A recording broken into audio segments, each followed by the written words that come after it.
вечерашниот противник во Корсун, Јонас Беркштед, кој што не успе да приведе топката и еве ги првите поени за македонски за својата кариера. Забира најпрво во Партизан, потоа и во Шпански градување, може да пата 11-11.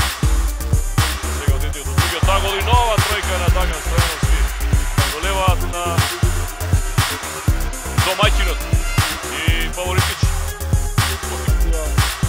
Оно што е важно во четврта четвртина да успееме ако можеме да зголемиме предноста.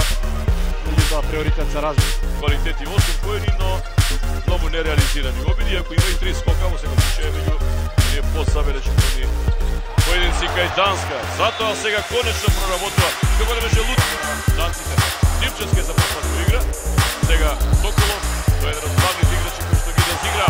Тој играчите во случај фактички ќе биде да се обидат да ги разиграат оние тројца кои немаат постигнато поени, нормално предност голема во игра и да направат некоја атракција плюс за гледачите.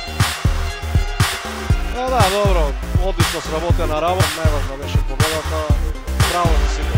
20 секунди до крајот и погледате, сите се нанозе околу 4,5, можеби 5.000 присутни во спортниот центар Борис Трајковски. Заслужуваат овие наши момци такво нешто.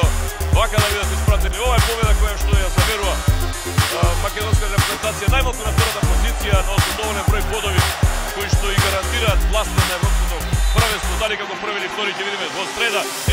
Триумф на Македонија 80-46.